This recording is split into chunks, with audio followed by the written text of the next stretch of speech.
Welcome to a new episode of Soundblot, the International Society for the Rorschach and Projective Methods podcast. Featuring exclusive interviews, the Soundblot wishes to contribute to the oral storytelling tradition by taking ISR members on a personal encounter with notable Rorschach and projective method experts. We want our listeners to hear our guests relate stories and discussions about their research, theories, practice, and collaborative experiences that have changed their lives and the landscape of the Rorschach and projective methods field. From history to the most modern research findings, history and clinical cases that are reshaping the field, our guests will answer your questions, teach, challenge, surprise, and inspire you. We are happy to speak today with a world-renowned Rorschach expert, James Kleiger. A native of Colorado and graduate of Harvard University, Dr. Kleiger received his doctorate at the University of Denver. He completed an APA-accredited internship at the National Naval Medical Center and served on active duty as a psychologist for over 10 years, where he deployed on the USNS Comfort during Operations Desert Shield and Desert Storm. After the Navy, Jim completed postdoctoral training at the Menninger Clinic in Topeka, Kansas, and eventually became training director of the postdoctoral fellowship program. While at Menninger, he completed his psychoanalytic training at the Topeka Institute for Psychoanalysis. After moving to Bethesda, Maryland, Dr. Kleiger served as president for the Washington-Baltimore Society for Psychoanalysis and developed a private practice in psychoanalysis, psychoanalytic therapy, and psychological assessment. He has authored and edited 5 professional books and 2 novels: Disordered Thinking and the Rorschach, 1999, Analytic Press, followed by Assessing Psychosis, 2015, Routledge, co-authored with Ali Khedivi, 2nd edition in press, Rorschach Assessment of Psychotic Phenomena, 2017, Routledge, Psychological Assessment of Disordered Thinking and Perception, 2021, and Psychological Assessment of Bipolar Spectrum Disorders, 2023 APA books, co-edited with Irvin Weiner. In 2020, Dr. Kleiger published his debut novel, The 11th Inkblot, IP Books. His second novel, Tears Are Only Water, will be released in January 2023. Those of us who have known him for some time call him affectionately Jim. He is a continuous presence in our conferences and always contributes with his great insights and warm and friendly attitude. Thank you very much, Jim, for agreeing to do this podcast for the members of the International Society for Rorschach and Projective Methods. Thank you, Giselle, for the warm introduction, and I appreciate your inviting me to do this. It's a deep honor. Thank you so much. Tell me about your professional activities at this time. Well, I suppose you could classify my status as one of semi-retirement. But if you ask my wife, she would say that's hogwash. I am busy, engaged at the computer constantly, but I have cut back. My practice in the mid-2000 teens, like 2015, 16, really moved much more in the direction of assessment.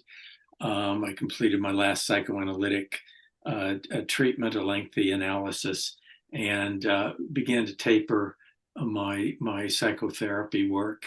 And I was doing assessment all along, but I really moved much more into assessment, just working at kind of a breakneck pace and writing at the same time, seeing patients.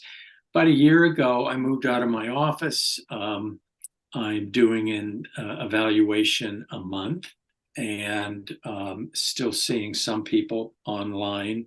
Again, COVID changed everything for better or for worse.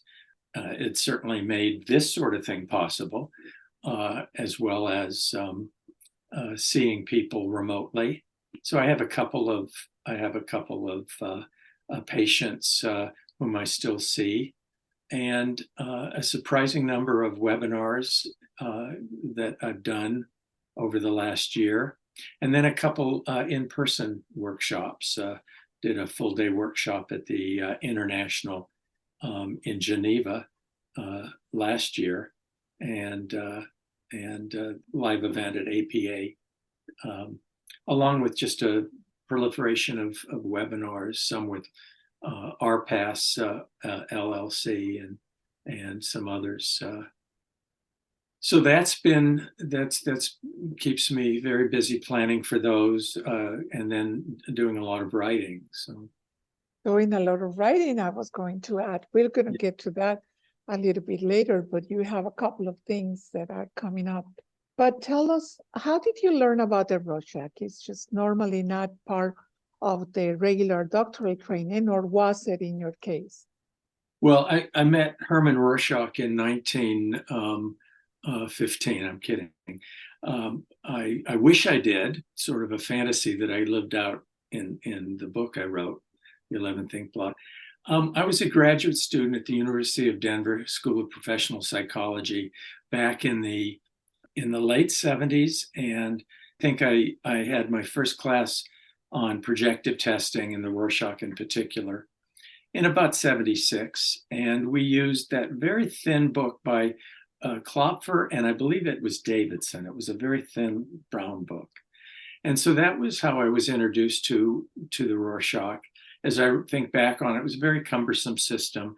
And then in 1979, 1980, I became an intern at the National Naval Medical Center, and I met my lifetime friend, Don Villone, who was also a fellow intern.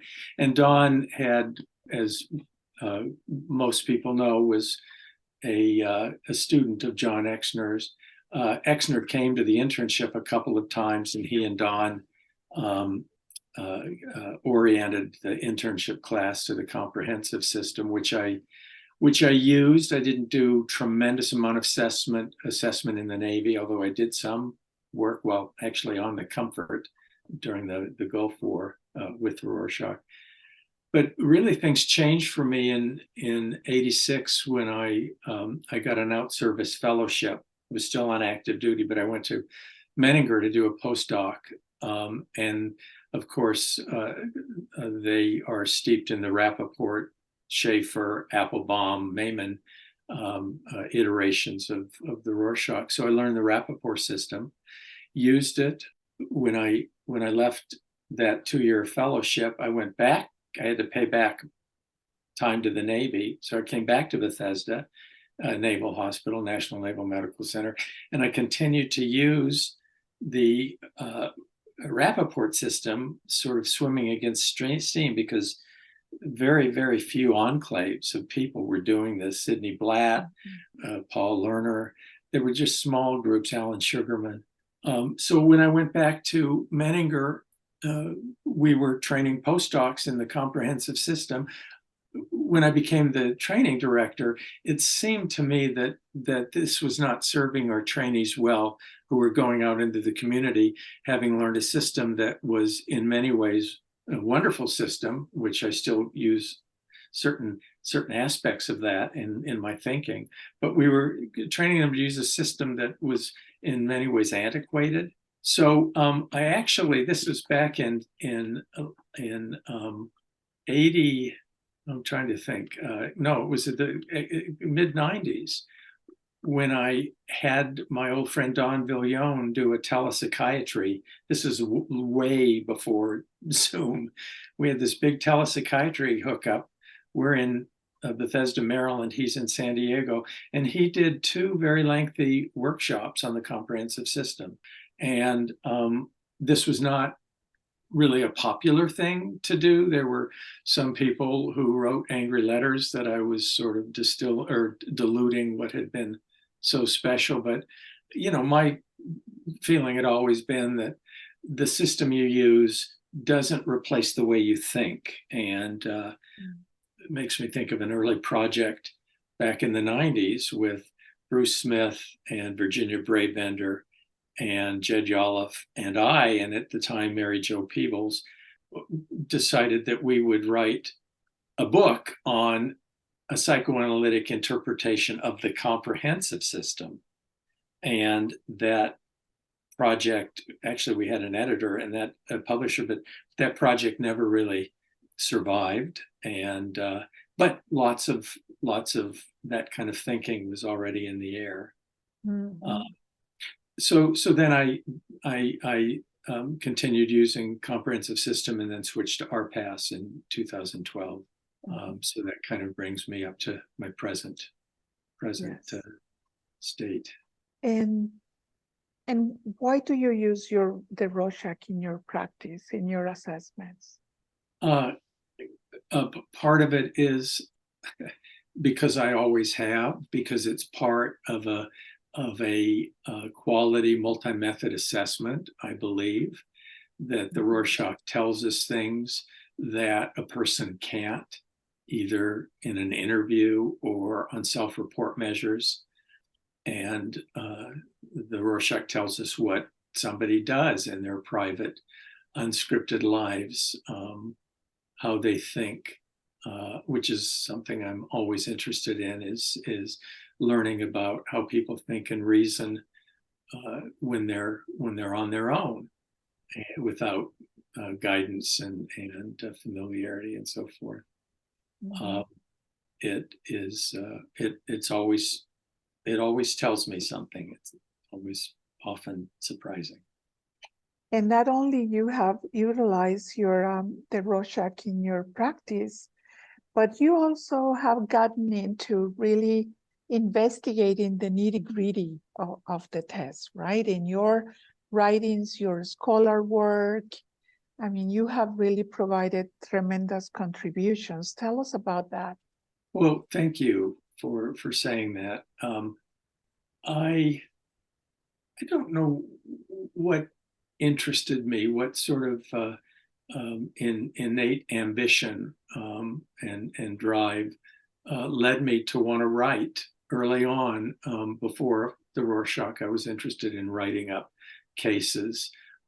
Back in the Navy days, I wanted to write about post-traumatic stress disorder in active duty vets. And that at Menninger in the 90s, I collaborated with two colleagues, Don Colson and Bob Athey, who were really interested in revising the thought disorder Rorschach scoring in the old Rappaport system. So we were really working a lot around this, or on this. And at the same time, I met a psychologist named Debbie Levy, who worked with Phil Holtzman at McLean Hospital. Debbie had been a postdoc at Menninger. Phil Holtzman had been at Menninger. He'd been a training analyst. Anyway, Phil and Mary Hollis Johnson pioneered the Thought Disorder Index, the TDI. So I became really fascinated by that. I did a little bit of training up there, a little training weekend with them. And so that kind of caught fire. And I subsequently published my first book, Disordered Thinking in the Rorschach, in 1999. Got really interested in studying that.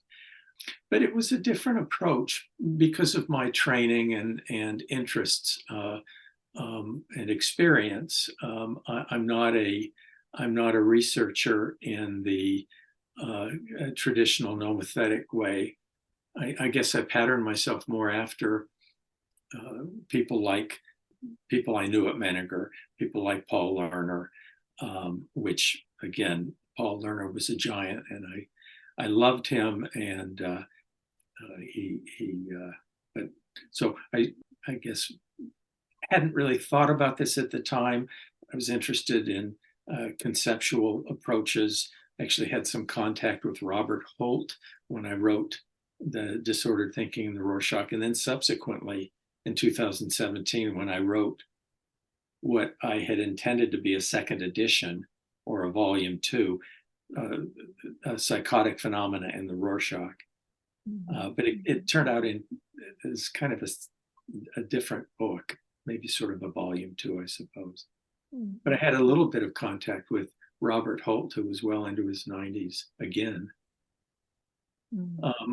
And then I'm kind of all over the map here, so rein me in. But then I have to mention my more recent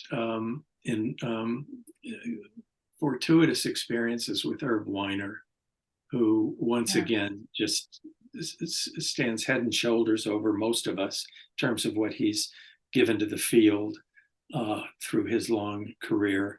And I had the good fortune of publishing an article with him on autistic reasoning back in like 2016. And Irv was really interested in writing, and so was I. And we partnered on these 2 APA books on disordered thinking, psychological assessment of disordered thinking and perception, and then of bipolar spectrum disorder. So it was a joy to work with Irv in doing that. And the psychological assessment of bipolar spectrum disorder is this year that came out through APA. Yeah, in May it came out, and I actually had the opportunity to do a half-day workshop at APA in August, and then a webinar a month later with I think we reached about 80 people. And then I'm going to do something at an institute here in the DC or the Baltimore actually area. And then one of the real, I guess, one of the best parts of my experience has been connecting with people like Ali Khedivi, who I started doing workshops with in like 2012. And then we had common interests. We sort of, it was a synergism between the 2 of us. We became really good friends. And I love him. He's a fine person. He's a great thinker.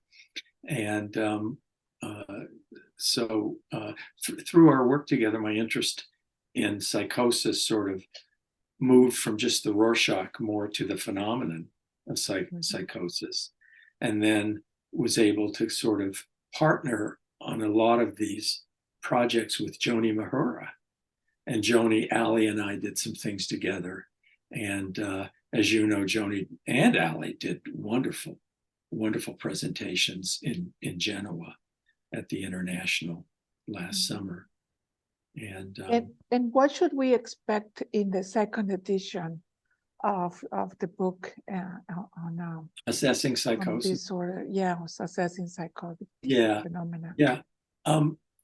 Well, I think there will be sort of an updated, as our thinking has evolved, our understanding, there will be sort of an update to some of the conceptual chapters, the diagnostic chapters, with the advent of ICD-11 and DSM-5-TR, and there will be some new chapters on forensic assessment and malingering, more on substance abuse psychosis, and then we have 2 guest authors.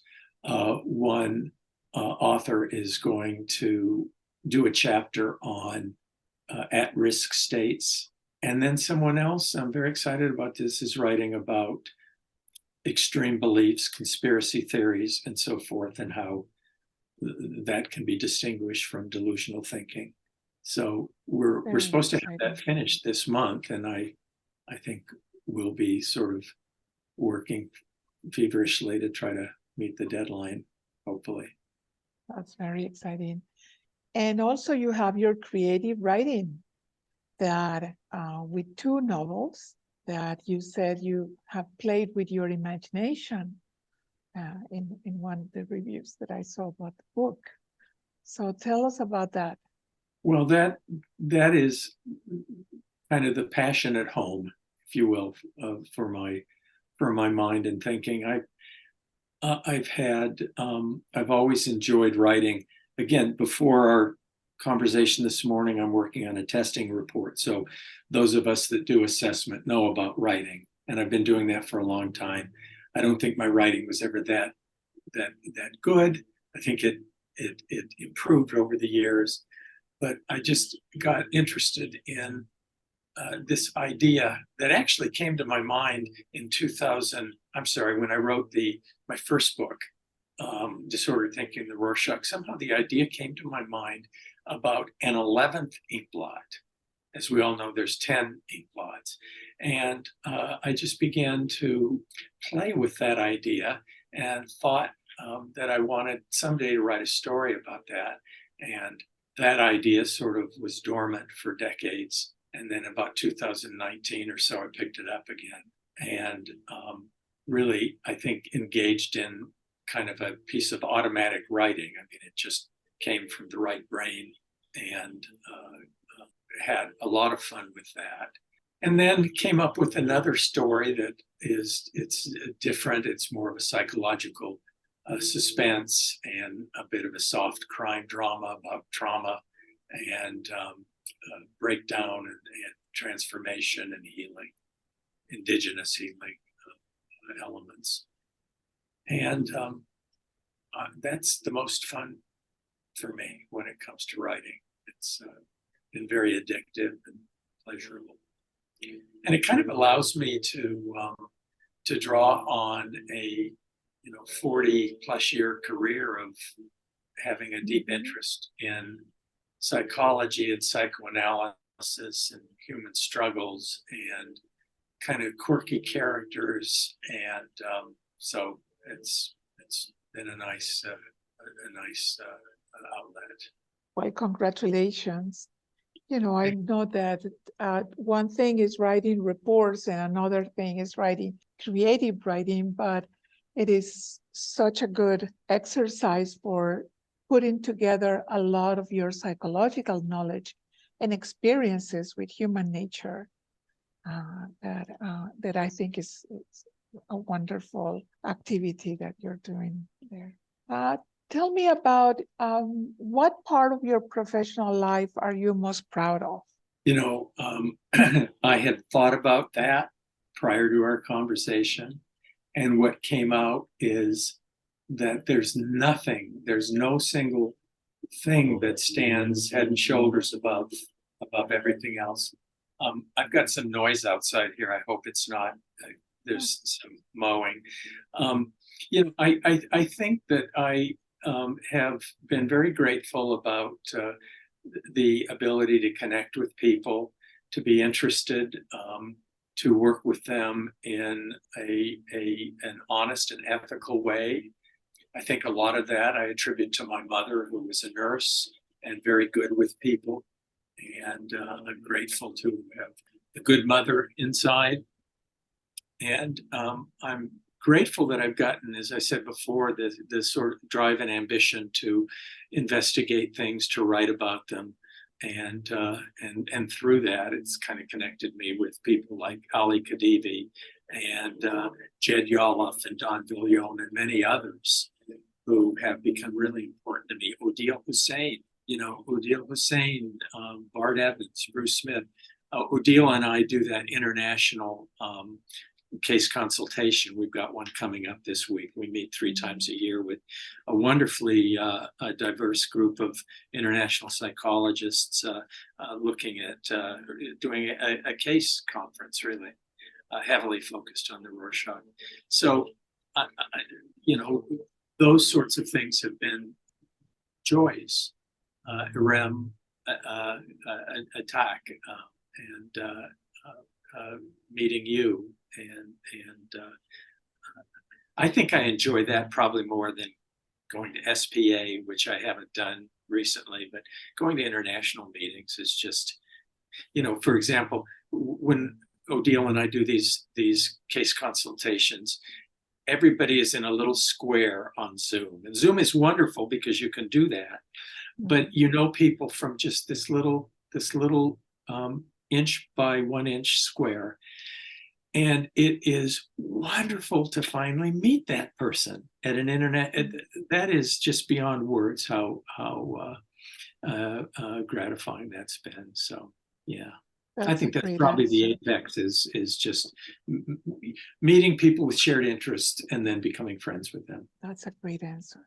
Well, thank you very much for sharing with us today about all your experiences, and good luck with the rest of your productive scholarship and in your practice. And thanks a lot. And thank you. Thanks for asking me. Take care.